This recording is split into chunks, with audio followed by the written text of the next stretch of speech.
Scarlett. 19 yung score ko. Ay, hindi perfect. Buti pa ako, naka 20. Bawi ka na lang next time, ha? Scarlett, nagawa mo ba yung assignment natin? May assignment tayo? Hala, di ko nagawa. Huwag mo nang sasabihin kay mama. Sige, di ko sasabihin. Ma'am, may assignment po pala tayo. Ay, oo nga pala, may assignment tayo, class. Ang hindi gumawa ng assignment, bagsak sa akin, ha? Bida-bida talaga tong si Samantha. Okay, class, sinong iboboto niyong president? I nominate Scarlett, ma'am. Ako? Di ako papayag. Dapat ako yung maging president. Go, Scarlett, kaya mo yan! I nominate myself because I believe na mas responsible ako. I believe na hindi ako nangungupit ng class funds. Iboto niyo ako dahil matataas ang mga scores ko. Iboto niyo ako dahil hindi ako nangungopya para lang tumaas ang score. Ako ba pinaparinggan mo? Mukhang may natamaan ata. Congrats, Scarlett. Deserve mo maging president. Gagawin ko yung best ko. Good morning, class. Hindi na papasok si Samantha. Ha? Ano nangyari? Ang balita ko, nag-drop na siya dahil sa sobrang pressure sa nanay niya. Palagi siya pinapagalitan kapag hindi perfect yung score niya. Nagalit din yung nanay niya nung hindi siya nanalo ng president. Kaya, na-depress talaga siya. Kawawa naman pala siya. Kapag pinirmahan mo to, akin na lahat ng mga kayamanan mo. Oh, pirmahan mo na. Tita, wala naman ako field trip hindi pa ba sinasabi ng teacher niyo na may field trip kayo? Anak, okay lang. Pipirmahan ko na to para makasali ka sa field trip niyo. Walang iya ka talaga, Rosa. Wala ka talagang titira sa akin, ha? Manda ka talaga sa akin. Mabilis ka talagang utuin, Susan. Salamat, Mare. Ramon, napapirma ko na siya. Atin na ang bahay, pera at mga ari-arian niya. Magaling ka talaga, Rosa. Kaso kailangan na natin kumilos na mabilis. Kasi sabi ng doktor, nagre-recover na yung mata niya. Ano? Kaya bukas na bukas din, papalayasin na natin sila. Total, nakuha na natin ang gusto natin. Nay, bakit mo pinirmahan yun, ha? Maliban natin kung ano nilalaman ng papel na yun. Huwag kang mag-alala, anak. Malapit nang matapos ang maliligayang araw ng tatay mo at ng kabit niya. Tita, bakit may dala kang maleta? Aba, syempre. Lilipat na ako dito sa bago kong bahay. Ano? Tay, ano ibig sabihin nito, ha? Nakalagay dito sa papel na pinirmahan ng nanay mo na amin na tong bahay, mga sasakyan niya, at ang mga pera niya. Napakahayop nyo! Bakit ang ingay? Ano nangyayari? Nay, kinuha na nila lahat sa atin! Ayan, magsama kayo mag-ina. Ngayong nasa amin na ang lahat, pwede na kayong lumayas. Ramon, magse-celebrate tayo, ha? Ang galing nyo din, no? Ha? Nakakakita ka? Bago kayo mag-celebrate, i-check nyo muna kung pirma ko ba talaga yung nakalagay dyan. Hindi pwede to! Tay! Attorney! Kita mo naman kung ano ginawa na tong dalawang to, di ba? At nandito na rin ang ebidensya na magpapatunay na naghaharutan sila sa loob ng bahay ko. Anong gagawin nyo sa amin, ha? Mahal, huwag mo naman gawin sa amin to, please, oh.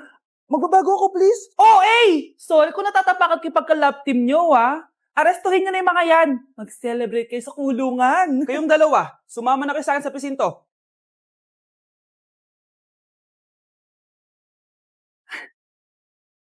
Tao po. Ikaw ba yung magbabantay sa anak ko? Opo, ako po yung magbabantay. Sige, magsimula ka na. Ito pala anak ko. Ang cute naman po niya. Aalis pala ako. Ikaw muna bahala sa anak ko, ha? Sige po. Bye-bye. God bless. Few moments later. Ang boring naman. Magsalita ka nga. Sige, ako na lang. Kukwento ko sa'yo kung paano ka ginawa ng mga magulang mo. Ganto kasi yan. Yung tatay mo may May tumatawag. Hello? Napakain mo na ba yung anak ko? Napakain? Ito! Kumakain na siya! Okay, sige. Good, baby. Papainumin na kita ng vitamins mo, ha? Oh, baby, lunukin mo to, ha? Baby? Baby, ba't di ka na umihinga, baby? Baby, ilabas mo! Ilabas mo! Dito na ako! Ilabas mo! Ilabas mo! Anong ginagawa mo sa anak ko? Tatawag ako ng pulis! Ipapahuli kita! Be, picturean mo nga ako. Sisend ko lang dun sa crush ko. Sige, be, mag-posing ka na dyan. Yan, sige pa. Maganda ba, be? Tingin nga, be. Tangina mo, be? Nilaloko mo ba ako? Todo post ako dito tapos naka-front cam pa lang hinayupak ka? Ang pangit mo kasi, be. Klase mo ka yan. Hampir ko kaya to sa'yo. Wala magkakopyahan, ha? Be, nasagot ka ba sa number 6? Letter B. Letter B. Thank you. Be, anong sagot sa 10? Be, Be, Pass your papers in 5. Be. Four. Ano yun? Be, dali na. Anong sagot sa 10? Asa number 10? Mama mo. Nangita ka? Binigyan kita ng sagot tapos ibabalik mo sa akin? Ako na yan. O ito, bigay mo sa mama mo. Ay, sorry na. A few moments later. Be, di ba cash mo yun? Be, huwag kang maingay. Baka marinig niya. Psst, hoy, cash ka daw neto, oh. Kung inong, Be. Cash mo ako? Hello. Tingnan mo nga itsura mo. Pangit mo. Aray. Halika dito, Be. Kulang pa yan. Be, kumalma ka. Hoy, Mare, pinagkakarat mo daw na buntis anak ko? Eh, totoo naman eh. Tignan mo nga yung tiyan niya, alaki. Basta, hindi buntis anak ko. Ba't di natin siya tanungin, Mare? Anak, halika dito.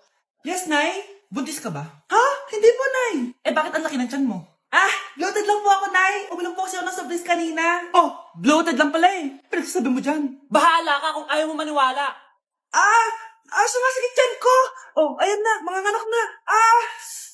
Anak, napapano ka?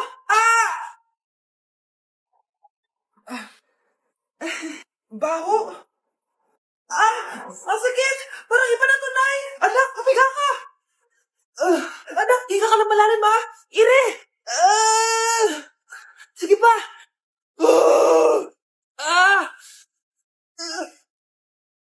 Baby! Sorry, Nay. Tinago ko sa'yo na buntis ako. Okay lang, anak.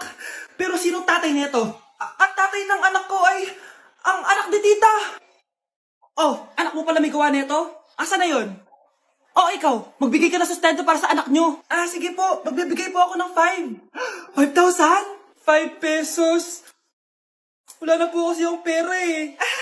At dahil 5 pesos ang binigay ng tatay mo, lollipop mo ng dedean mo, ha?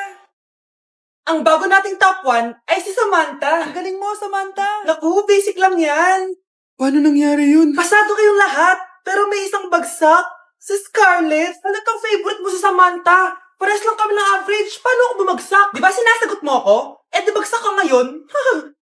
Manda ka sa akin. A few moments later. Class, mag-behave kayo. Nandito yung principal natin. Magandang umaga, class. Kamusta yung bago nating teacher? Gusto ko pong i-report yung teacher na yan dahil may favoritism po yan. Favoritism? Sinungaling ka, Scarlett! Mabait sa amin si ma'am! Opo, ma'am! Mabait po ako sa kanila! Pantay-pantay lang po yung tingin ko sa kanila! Huwag mo na pagtakpan nanay mo, Samantha! Hala, OMG, magnanay sila. Ma'am Principal, pagpasensyahan niyo na siya. Baka di niya alam yung sinasabi niya. Meron ako ebidensya dito na nagpapatunay na binigyan ng sagot ni ma'am si Samantha. At tinawag ng nanay si ma'am. Bawal to sa school natin Kayong dalawa, mag-usap tayo sa principal's office. Ma'am, magpapaliwanag po ako. Ang bago nating top 1 ay si Scarlett. Yes, Scarlett, deserve mo yan. Marami pong salamat, Ma'am Principal. Alam mo, buti na lang hindi mo na-teacher yung nanay mo.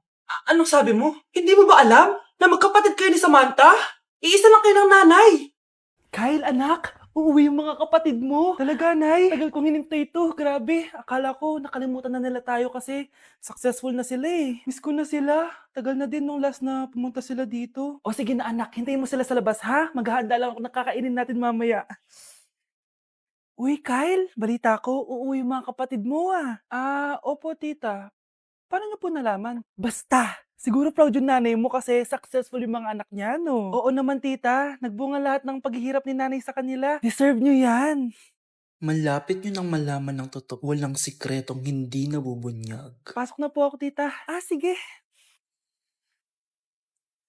Hello, Nay! Nandito na yung anak mong doktor, all the way from New York! Hi, Nay! Nandito na yung anak mong teacher, all the way from Central Elementary School! Hello, Nay! Nandito na yung anak mong engineer. Naiyak naman ako. Nakumpleto din kayo magkakapatid. Sana nakikita to ng tatay niyo. Masaya ako na nandito kayo, ate, kuya. Sana maging successful din ako na kagaya niyo. O siya na, kumain na kayo ha? Galing pa kayo sa malalayo eh. Wow naman, Mare. Bigatin na yung mga anak mo. Saya-saya. Oo naman, Mare. Ilang taon din akong kumayod para mapagtapos lang sila. Pero worth it naman, di ba? Teka, Mare, para mas masaya, may kailangan kang malaman. Ha? Ano to, Mare?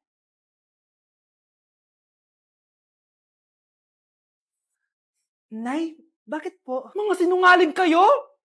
Paano niyo nagawa sa akin to, ha?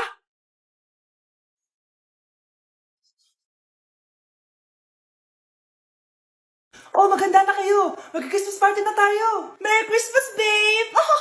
Babe, putok ka ba? Bakit naman, babe? Papakiligin mo na naman ako eh. Wala lang, amoy putok ka lang. Harsh mo naman, babe. Guys, magre-research na tayo, ah. Pasko na research pa rin nasa utak mo. Bahala ka, mag-research ka mag-isa mo. Okay, whatever. Okay, dalawa. Mamili na kayo ng regalo dito. Mas malaki yung isa. Mas maganda siguro yun. Nay, malaki po yung sa akin. Ito sa'yo, oh. Kyle, ito sa'yo. Thank you po, Nay. Buksan niyo na. Wow, iPhone 20 Pro Max. Buksan ko na rin yung akin. Ano kaya laman dito? Tikipad. Daya naman, scam ba to? Uy, Mare, baka pwede mo akong pabalot. Sige, Mare. Pati to, tsaka yun, Mare. Sige, Mare. Pati din yun, Mare. Pati to, Mare, tsaka yun. Ikaw na lang ibalutin ko. Mare! Binilihan ako ng bagong cellphone ni Nanay. Wow, sana all. Nay, bakit ako wala akong bagong cellphone? Aba, ano akala mo sa akin? Nagtatain ng pera? Maghintay ka, ah. Mag-picture na tayo mga ate. Dali. Tara, tara. Picture? Sige, sige. Ay, wow, maganda. O, diba sabi ko na sa inyo maganda to eh. Wait lang, may tumatawag. Hello, anak. Punta ka dito kina Aling Susan. May birthday dito. Nandito yung mga ate mo. Ano? Pero kasama ko sila ngayon dito. Ha? Parang nandyan nandito sila. Hindi na nakapag-picture pa po kami kanina eh. Ay anak, gutom lang yan. Pumunta ka na dito, marami spaghetti dito. Nay, nandito po sila. Nay. Tulungan niyo ako, Nay. Nandito sila. Anak. Nangyari doon? Uy. Nay.